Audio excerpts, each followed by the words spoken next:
Bab 421, Perburuan dimulai. Pada saat yang sama. Web gelap, forum gelap. Kemajuan terbaru dalam perintah hadiah perburuan Aula Naga.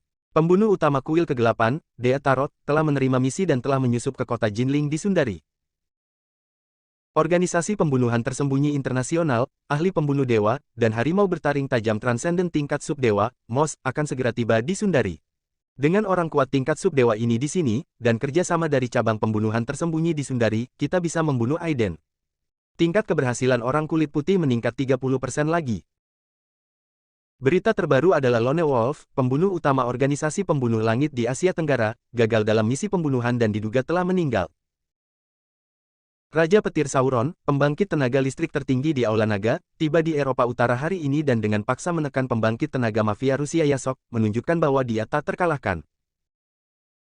Tomahawk terkuat di Rusia telah dipromosikan menjadi dewa sejati setengah langkah, dan Tomahawk telah menjadi kekuatan terbesar kedua di Rusia. Pembangkit tenaga listrik tertinggi di Sundari, Raja Tombak Utara, bersaing dengan Tetua Agung Gunung Longhu dan dikalahkan dalam satu gerakan. Dilaporkan bahwa Istana Surgawi Sundari ingin membuka kembali daftar Grandmaster, dan badai akan segera terjadi lagi. Sepotong berita terkait dunia kultivasi disematkan di bagian atas, namun yang paling populer dan dibicarakan tetaplah postingan tentang Aiden. Hampir dalam semalam, Aiden berubah dari seorang Grandmaster muda yang sedikit terkenal di Sundari menjadi seorang Grandmaster top terkenal di dunia bawah tanah internasional, ini berkat Aula Naga dan Rafael. Jika bukan karena perintah hadiah Rafael dan Aula Naga, Aiden mungkin tidak akan diketahui oleh bos besar organisasi semua pihak. Tentunya orang-orang yang ada di forum ini bukanlah orang-orang biasa, melainkan para pejuang, orang-orang luar biasa dan praktisi dari seluruh dunia. Mereka pada dasarnya mengikuti berita terkini dunia budidaya di forum ini, namun mereka tidak mengetahui siapa pemilik di balik forum ini, cukup misterius, namun berita di forum ini sangat akurat. Anak dari Sundari ini sangat terkenal sekarang. Sungguh menyedihkan menjadi sasaran begitu banyak dewa Asia. Ya, kali ini Aula Naga telah menghasilkan cairan luar biasa kelas S bernilai miliaran. Jika saya bisa mendapatkan cairan seperti itu, saya pasti bisa menerobos ke alam dewa. Cih, kamu benar-benar berpikir berlebihan. Bocah timur ini bisa membunuh Rafael. Kekuatannya mungkin cukup menakutkan. Dia setidaknya memiliki puncak subdewa atau bahkan setengah dewa sejati. Di dunia ini, jika ada bukan Tuhan yang sejati, berapa banyak orang yang bisa menjadi lawannya? Apa yang bisa dilakukan oleh pemimpin puncak Dewa Asia? Kami tidak mencari dia untuk bertarung langsung. Tidak peduli seberapa kuatnya dia tidak bisa menghentikan pembunuhan begitu banyak orang, kan? Bahkan jika dia bisa menanggungnya, kerabat dan teman-temannya tidak tahan. Saya pikir bocah oriental ini pasti akan mati. Tepat ketika forum sedang berjalan lancar, sebuah ide bernama Silent Man tiba-tiba menyala, berkata dengan lemah, menurut informasi yang dapat dipercaya, ketika Aiden membunuh Rafael, dia menggunakan senjata khusus yang misterius. Dilaporkan bahwa itu berasal dari sebuah desa kuno di Myanmar. Harta karun itu diperoleh dari gua guru dewa sejati. Tapi menurut spekulasi saya, orang ini memiliki setengah kekuatan dewa sejati. Jika para pembunuh dan tentara bayaran yang pergi ke Sundari kali ini tidak memiliki keistimewaan, artinya, peluang sukses menyerang orang ini tidaklah tinggi. Begitu dia berbicara, seluruh forum terdiam sesaat, lalu meledak. Tanpa dia, pria pendiam ini adalah pendiri forum ini. Dikatakan bahwa dia adalah dewa sejati setengah langkah yang sangat misterius, dan salah satu pembangkit tenaga listrik tertinggi di alam dewa di planet ini. Kata-katanya sangat dapat dipercaya. Segera, seseorang mulai mengajukan pertanyaan. Lord Silencer, katakan padaku, siapa yang berhasil membunuh bocah timur kali ini, Lord Tarot atau Lord Saber-Toothed Tiger? Setelah pertanyaan ini diajukan, semua orang menunggu jawaban pria pendiam itu. Tak lama kemudian, yang diam menjawab, hanya dengan satu kalimat. Kecuali pembangkit tenaga listrik misterius timur Aiden mengambil inisiatif, dia pasti akan mati jika dia jatuh ke posisi pasif. Setelah mengatakan ini, ide si pendiam berubah menjadi abu-abu dan menjadi offline. Di forum tersebut, setiap orang memiliki pemikiran yang berbeda-beda, terutama beberapa pejuang dari Sundari. Mereka semakin penasaran saat ini. Mereka bertanya-tanya apakah Aiden dapat selamat dari krisis ini. Jika dia dapat selamat dari pembunuhan begitu banyak pembunuh, lalu apa yang akan terjadi pada dia? Akan ada orang kuat lain yang menakutkan di dunia. Aiden tidak tahu tentang berita di web gelap, ada hal yang lebih penting yang harus dia lakukan sekarang. Di atap gedung pencakar langit, Aiden, berpakaian hitam, berdiri dengan tangan di belakang punggung. Selama 3 hari terakhir, dia telah beristirahat di villa keluarga Lee. Dia baru mulai menutup jaring hari ini, hanya untuk memberi waktu kepada para pembunuh dan tentara bayaran ini. Lagi pula, butuh waktu bagi mereka untuk datang dari seluruh dunia. Apa yang harus dia lakukan adalah membuat kelompok pembunuh dan tentara bayaran ini tidak pernah kembali, yang benar-benar mengejutkan dunia bawah tanah. Dia tidak memperhatikan para pejuang ini, tetapi fokus pada mereka yang memiliki udara dingin dan aura pembunuh yang tersembunyi. Aura orang-orang ini sangat mirip dengan Christopher. Mereka semua memiliki aura darah samar pada mereka, dan mereka jelas-jelas adalah pembunuh. Tanda terakhir sebenarnya berada dalam jarak 300 meter dari Aiden saat ini, dia berada di suite hotel mewah, minum anggur merah dengan santai dan mempelajari informasi Aiden. Bang! Aiden dengan ringan menghentakkan kakinya, dan seluruh atap berguncang, lalu tubuhnya melesat seperti bola meriam, terlontar dari gedung 17 lantai, terbang ratusan meter di udara, dan mendarat di hotel tempat si pembunuh duduk. Suara apa itu? Di suite hotel di lantai 25, seorang pria Asia dengan rambut hitam pendek sedang duduk di dekat jendela setinggi langit-langit, alisnya tiba-tiba berkerut, dan tanpa sadar dia merasakan ada yang tidak beres. Apa yang terjadi? Indera keenamnya membuatnya merasa ketakutan, tetapi dia tidak tahu di mana perasaan krisis itu. Tanpa ragu-ragu, dia mengeluarkan pistol perak dari bawah tempat tidur dan berjalan menuju pintu dengan mata tajam. Desir.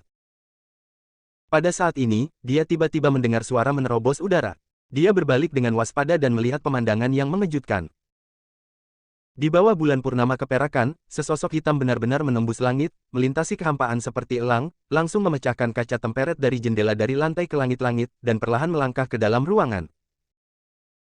Pria pembunuh Asia itu sangat terkejut. Ini lantai 25. Apakah itu manusia? Tiba-tiba dia menggigit ujung lidahnya dan tanpa ragu, dia langsung menarik pelatuknya. Bang bang bang. 3 peluru terbang menuju Aiden dengan pola berbentuk Z. Namun apa yang terjadi sedetik berikutnya membuatnya semakin tercengang. Boom. 3 suara tumbukan rendah terdengar hampir bersamaan, ketika ketiga peluru ditembakkan di depan Aiden, seolah-olah mengenai perisai yang tidak terlihat, sulit ditembus dan langsung berubah bentuk dan jatuh ke tanah. Pupil mata pria Asia itu menegang dan dia langsung berkata, "Tuan Palmer aku," dengan kata terbata-bata.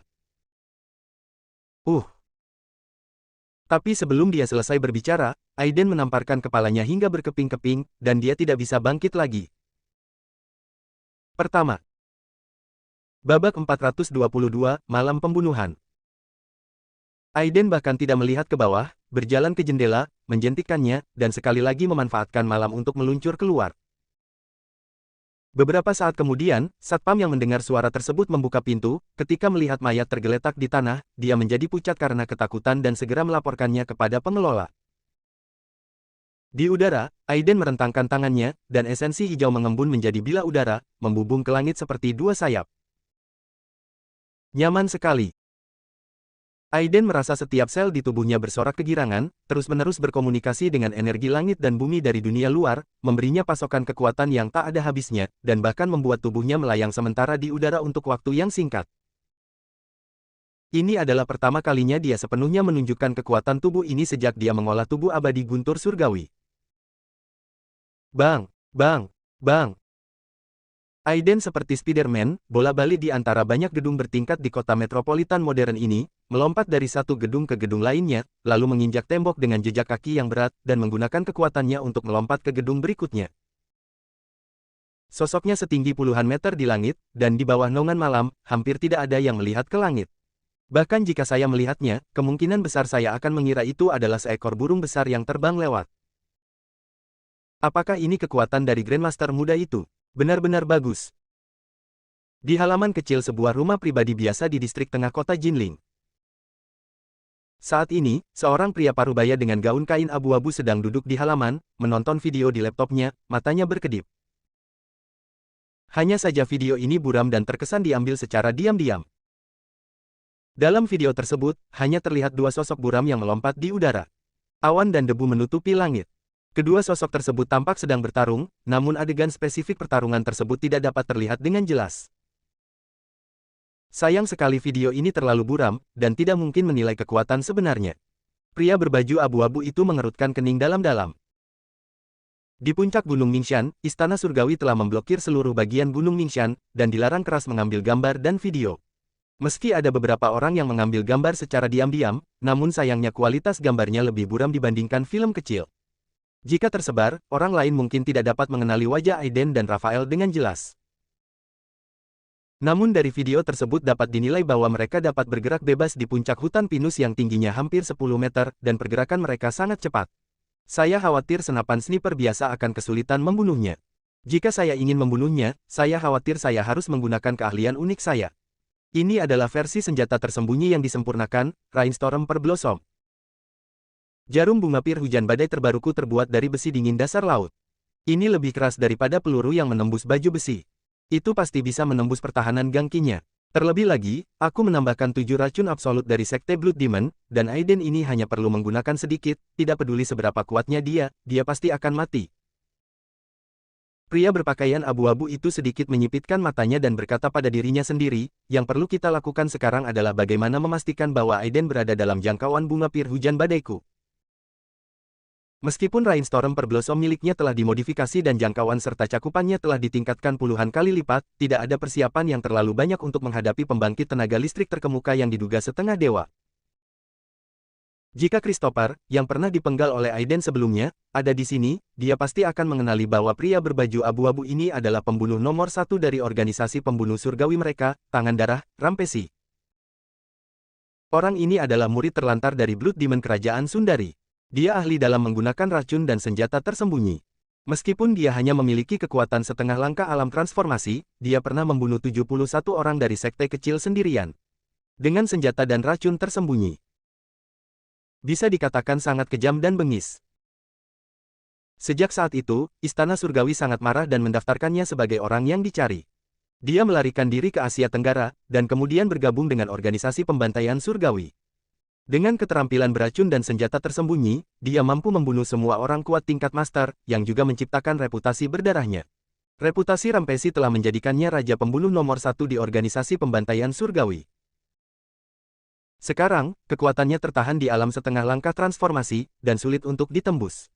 Ketika dia mengetahui bahwa aula naga telah menghasilkan cairan luar biasa tingkat es, dia segera dipindahkan dan menyelinap kembali ke Jinling, Sundari tanpa ragu-ragu. Meskipun dia telah mengumpulkan banyak kekayaan selama bertahun-tahun, dia hanya memiliki beberapa ratus juta dolar AS, yang jauh berbeda dari harga cairan asli luar biasa tingkat es.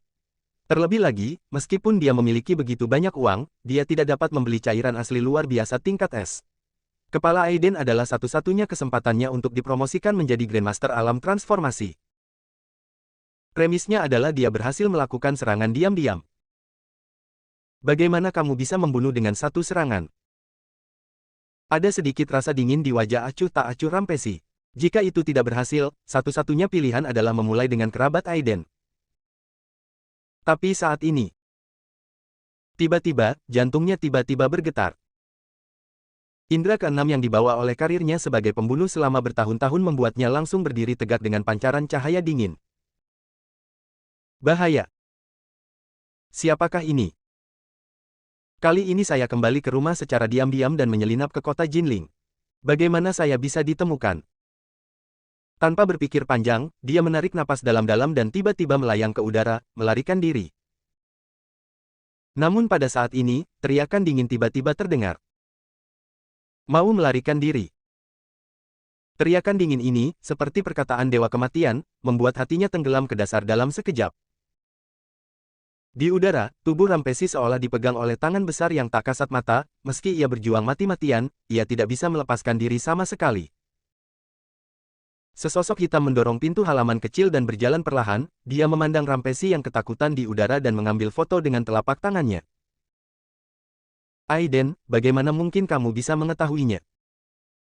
Tapi sebelum dia bisa mengucapkan kata terakhir dia terbelah dua oleh pedang udara Aiden. Pembunuh Tuhan nomor 1 yang malang, baru saja tiba di Aurus Hill dan sudah mati sebelum dia bisa mengambil tindakan. Sebelum matanya jatuh ke dalam kegelapan tanpa batas, hal terakhir yang dia dengar adalah suara samar. Yang keenam. Saat berikutnya, bayangan hitam itu terbang lagi, hanya menyisakan tubuh yang terbelah dua di halaman kecil, mengeluarkan bau darah yang samar. Malam itu, ada banyak sekali tempat seperti ini di kota Jinling. Kasus-kasus pembunuhan terjadi di hotel-hotel besar, wisma-wisma kecil, pusat pemandian, tempat tinggal pribadi, jauh di dalam komunitas, dan lain-lain. Korban tewas seringkali adalah orang asing, kebanyakan orang Asia, tetapi banyak juga orang bule. Mereka mati dengan cara yang sangat mengenaskan, ada yang pinggangnya diinjak-injak, ada yang dipenggal kepalanya, ada yang dibakar menjadi arang hitam, dan ada pula yang dipenggal kepalanya. Yang mengejutkan adalah orang-orang ini meninggal dalam waktu setengah jam. Dengan kata lain, ada seseorang atau organisasi yang membunuh puluhan orang sekaligus dalam waktu setengah jam.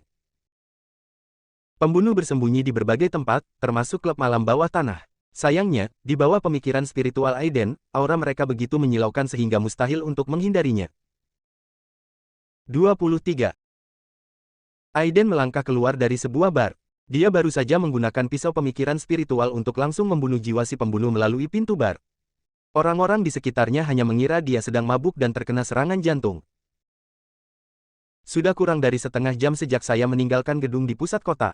Saya telah membunuh 23 kelompok, total 37 pembunuh. Tampaknya berita dari Istana Surgawi tidak akurat. 2 orang yang menyelinap ke Akenia 13 kelompok pembunuh, bukan 17 kelompok. Babak 423, mengunci harimau bertaring tajam. Aiden menatap langit malam yang bersinar. Jeritan terdengar dari bar di belakangnya, dan dia mungkin mengetahui kematian pria itu. Dia tahu serangannya yang kurang ajar malam ini pasti akan membuat khawatir banyak orang. Karena Aiden tidak membuang jenazahnya.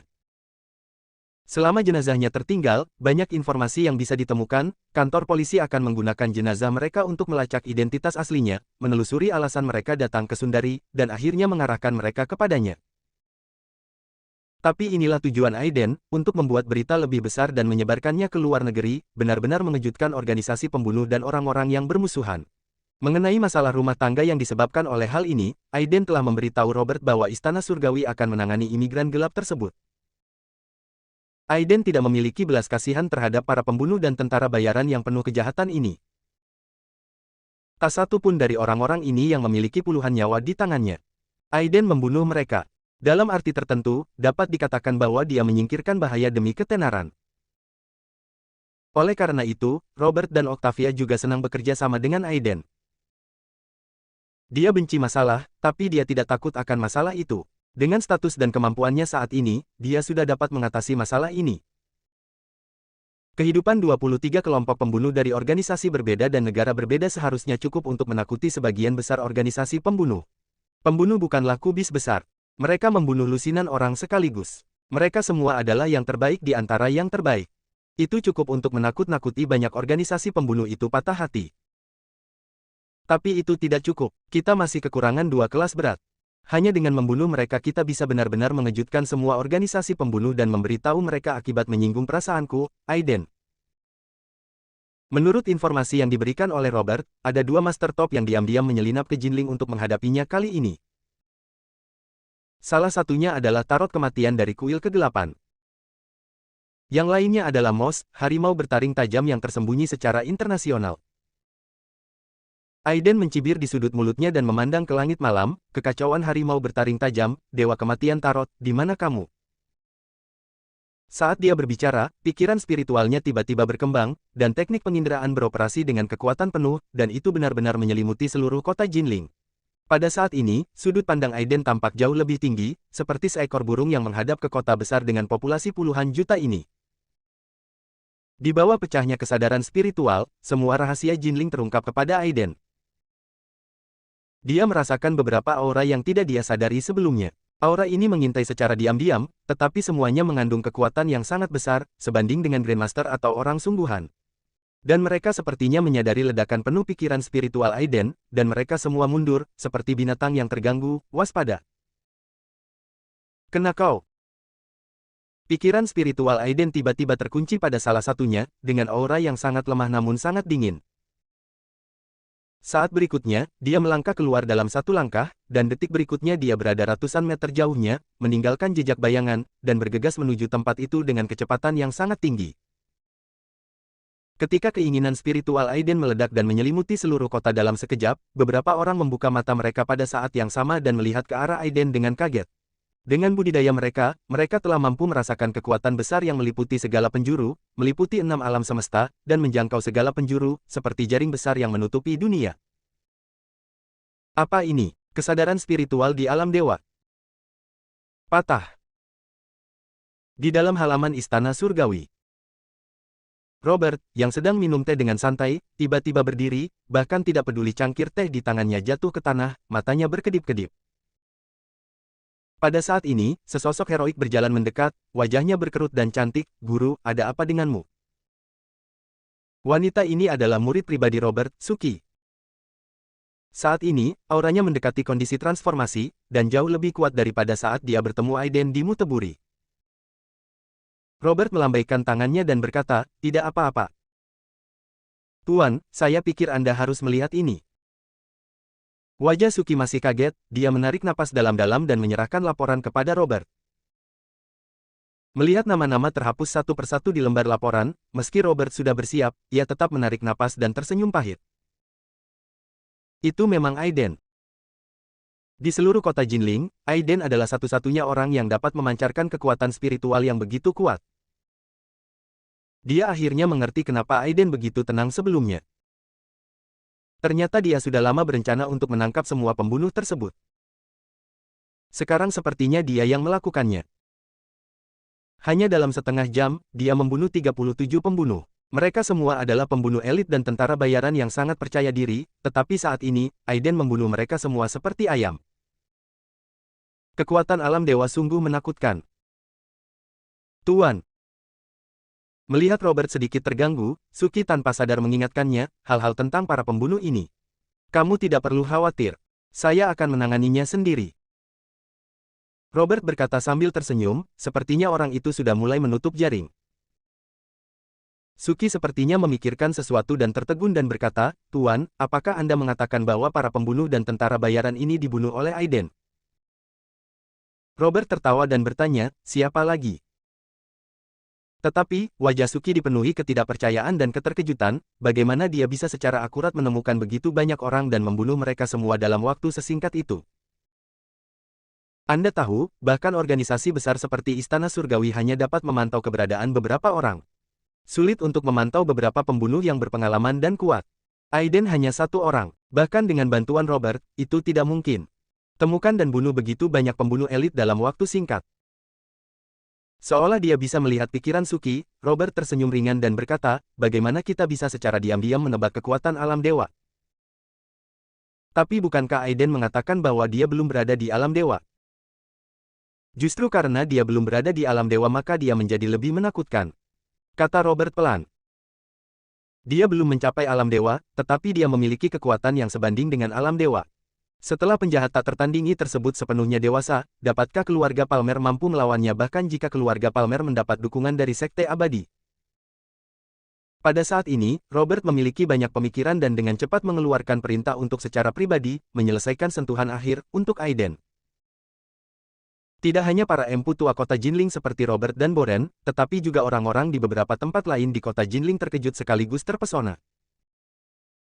Aiden membunuh Rafael di puncak Gunung Ming di depan banyak prajurit, yang mengejutkan negara Sundari. 99% prajurit terpesona ketika mendengar namanya, tetapi pada akhirnya tidak ada gambar yang dikirimkan.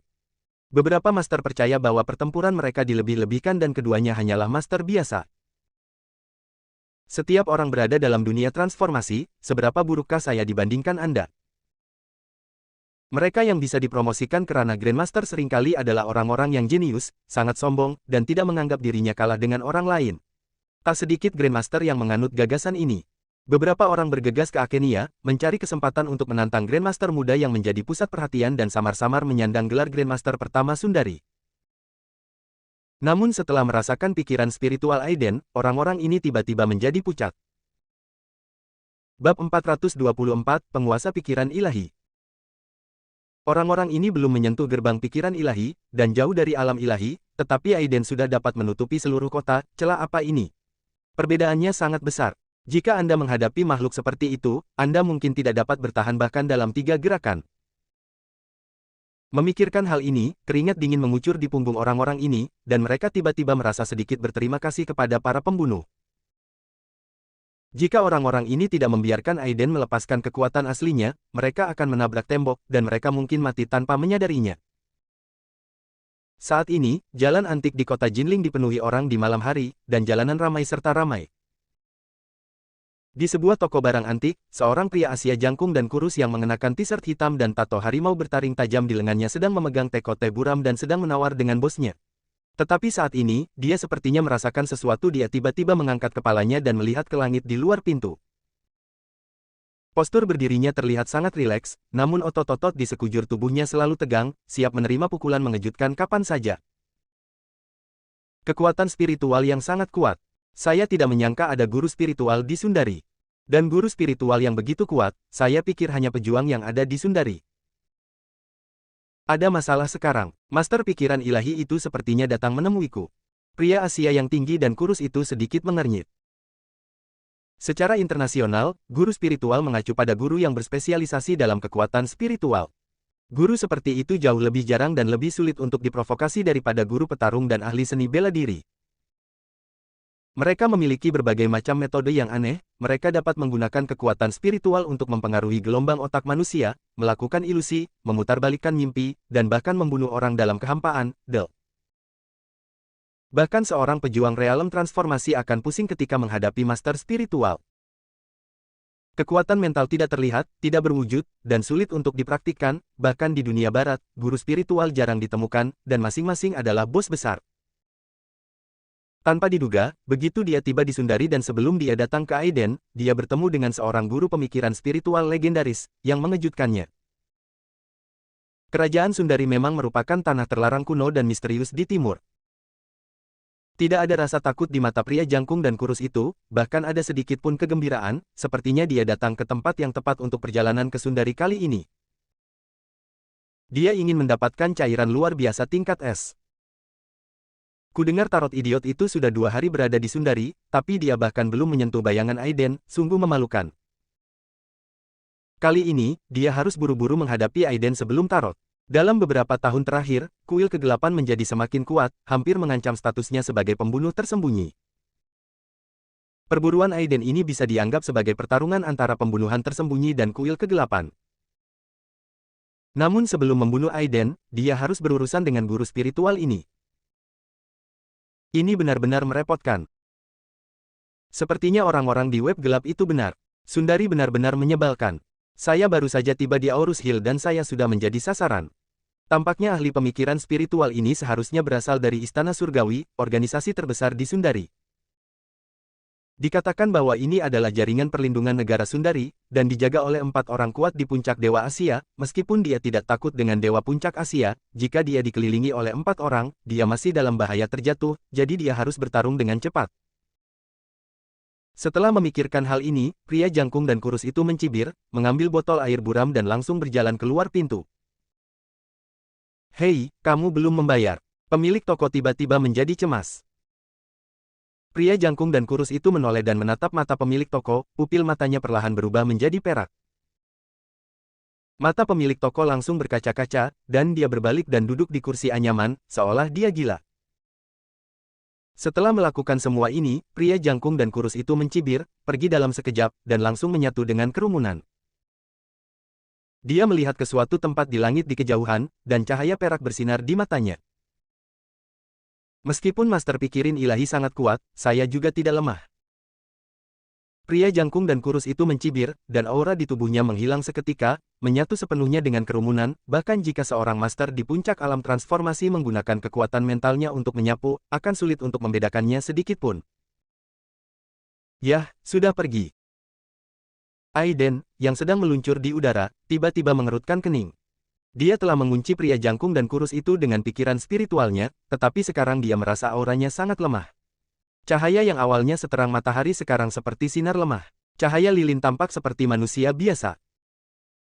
Jika itu orang lain, kamu mungkin bisa melarikan diri. Cara terbaik untuk menyembunyikan setetes air bukanlah dengan memasukkannya ke dalam botol yang kuat dan menyimpannya di brankas, tetapi dengan membuangnya ke laut. Senyuman lucu muncul di wajah Aiden. Sayang sekali kehendak ilahi saya jauh di luar imajinasi Anda. Anda hanya berpura-pura menjadi seperti orang biasa. Bagaimanapun, auranya berbeda. Karena Anda telah dikunci oleh kehendak ilahi saya, Anda bahkan tidak dapat berpikir untuk melarikan diri. Sementara Aiden mencibir, dia sudah mendarat di jalan. Kekuatan pikiran spiritual yang besar menutupinya seperti air pasang, melacak aura pria jangkung dan kurus itu. Setelah beberapa saat, Aiden akhirnya menunjukkan senyuman. Sudah ku bilang, kamu tidak bisa melarikan diri. Sebelum dia selesai berbicara, dia meletakkan tangannya di belakang punggung dan berjalan menuju gapura paling terkenal di Antique Street. Saat ini, di ujung jalan antik, jalan komersial di sepanjang sungai terang benderang, dan ada perahu bambu yang berdesir di sungai. Di bawah cahaya hangat, tampak seperti kota air Houston. Victoria, tunggu aku. Jangan berjalan terlalu cepat. Seorang gadis cantik mengenakan hot pants dan dikuncir kuda, dengan dua kaki ramping berwarna putih, mengejar seorang gadis berbaju putih. Dan gadis berpakaian putih ini adalah Victoria. Victoria terdiam sejak dia melihat Aiden dan Raphael bertarung di puncak Gunung Ming.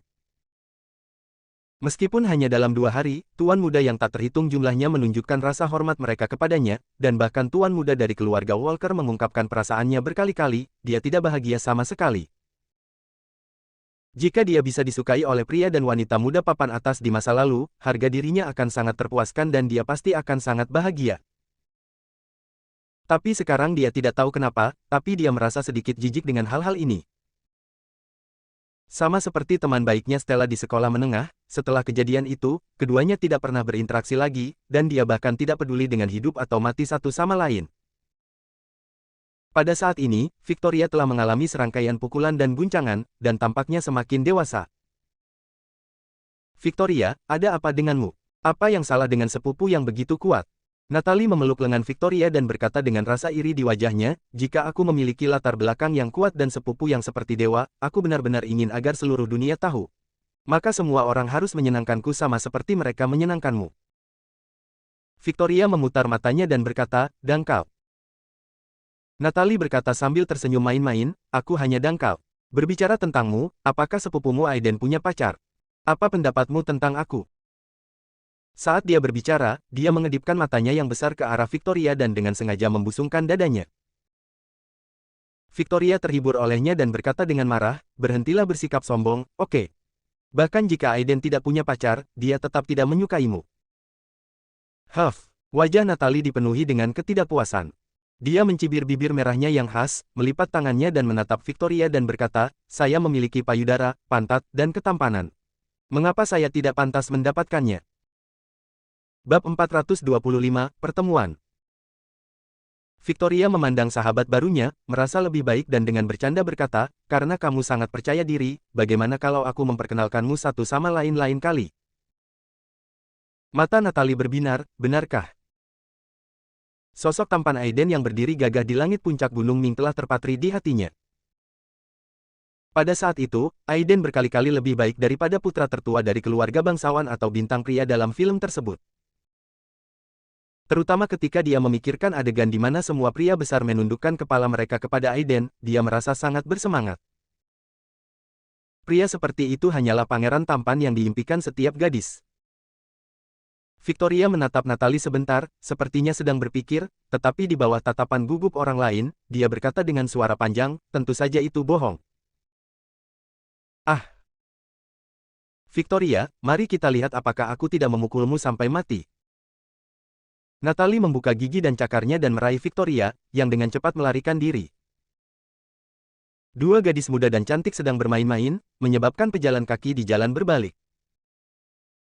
Ketika beberapa pemuda nakal dengan tato di lengan mereka melihat kedua gadis itu, mata mereka tiba-tiba berbinar dan mereka menghentikan mereka dalam sekejap.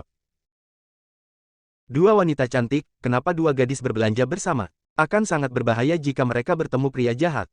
Pemuda jangkung dan kurus dengan rambut dicat kuning memandang Victoria dan mereka berdua sambil tersenyum, dan sepasang mata jahat terus menatap Natalie, melirik ke atas dan ke bawah pahanya. Di belakangnya, tiga anak muda yang juga sombong memandang Victoria dan Natalie dengan senyum jahat di wajah mereka, dan mulai berteriak, ya, nona-nona, sangat berbahaya di sini. Biarkan kami saudara melindungi Anda. Saya jamin tidak ada yang akan berani menyentuhmu di kota Jinling. Seluruh kota antik ini dimiliki oleh bos kita. Kebetulan ada sebuah bar di depannya. Apakah kalian berdua ingin mendiskusikan kehidupan bersama? Jangan khawatir, saudara-saudaraku pasti akan memuaskanmu, hehe.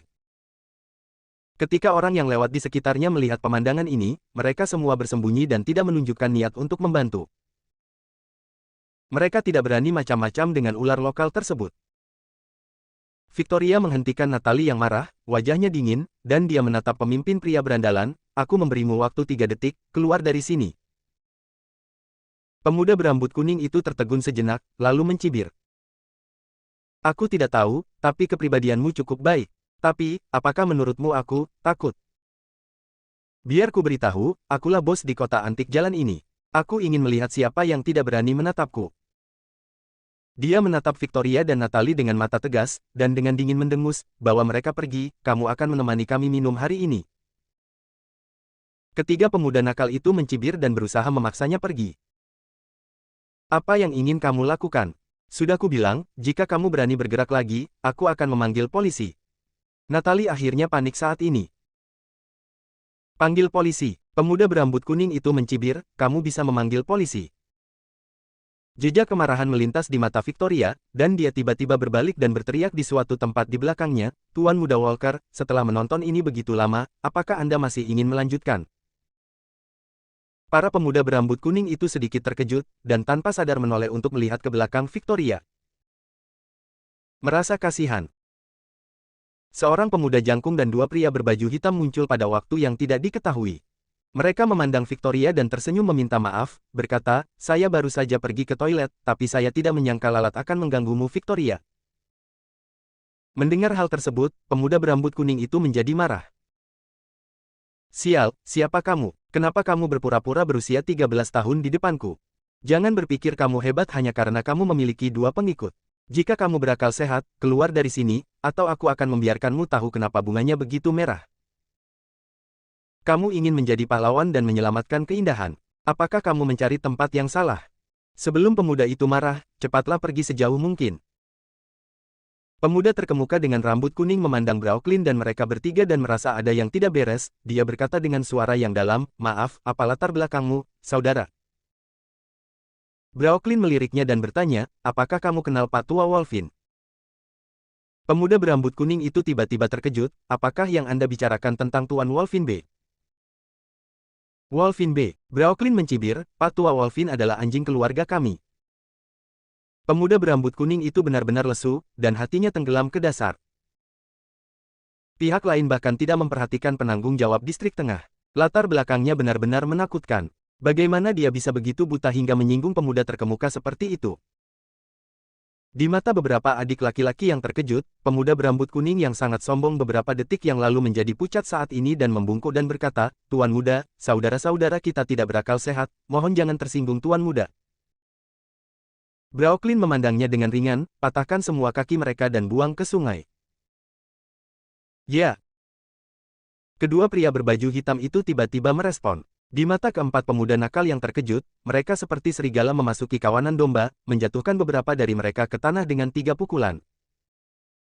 Beberapa pemuda nakal berguling-guling di tanah sambil memegangi kaki mereka yang kesakitan, terlihat sangat menyedihkan. Melihat ini, Victoria dan keduanya tampak sedikit tidak dapat ditoleransi, tetapi tidak mengatakan apa-apa. Tidak ada ruang untuk ampun ketika berhadapan dengan sampah masyarakat ini. Jika mereka berdua tidak diam-diam mengikuti Brooklyn malam ini, akibatnya akan sangat tragis. Bang-bang. Suara air jatuh sebanyak 4 kali berturut-turut mengejutkan sekelompok orang di sungai yang menonton, bahkan ada yang mengeluarkan ponselnya untuk mengambil foto dengan penuh semangat. Beberapa anak muda nakal telah sepenuhnya menjadi anjing yang tenggelam. Ayo pergi, jangan khawatirkan mereka, mereka tidak akan mati. Brooklyn membawa Victoria dan mereka menghilang ke kerumunan. Dan kurang dari 1 menit setelah ketiga orang itu pergi, sosok Aiden perlahan muncul. Dia tidak menyangka akan bertemu Victoria di sini. Ketika Victoria dan keduanya dalam bahaya sekarang, dia harus bersiap untuk mengambil tindakan, tapi kemudian Brooklyn muncul diam-diam dan menyelamatkannya dari masalahnya. Tanpa membuang waktu lagi, dia sedikit mengernyit dan pikirannya langsung terkunci pada satu arah. Kamu di sana. Sesaat kemudian, di sebuah klub malam bernama Bar Wolf, alunan musik yang keras akan membuat heboh. Sekelompok pemuda dan pemudi memutar tubuh mereka secara sembarangan, memancarkan suasana hormonal. Aiden, yang mengenakan pakaian kasual berwarna hitam, terlihat tidak cocok dengan semua orang, tetapi berjalan di sini sepertinya memiliki aura yang tidak terlihat, dan semua orang tanpa sadar menyingkir. Pada saat ini, di depan bar, seorang pemuda Asia jangkung dan kurus bertopi tinggi sedang menyeruput Bloody Mary dalam gelas wine dan umumnya dengan tidak bermoral mengagumi penampilan para wanita cantik di lantai dansa. Dia sangat percaya diri dengan keterampilan penyembunyian auranya, belum lagi dia bersembunyi di bar yang ramai. Auranya tidak berbeda dengan orang biasa, dan bahkan ahli pemikiran spiritual tidak dapat menemukannya. Aiden memandangi harimau bertaring tajam Mosi yang santai, dan duduk di sampingnya tanpa basa-basi. Di hadapan mata ragu pria itu, dia tersenyum tipis dan berkata, "Tuan Moss, akhirnya kita bertemu. Perkenalkan diriku, aku Aiden." Bersambung.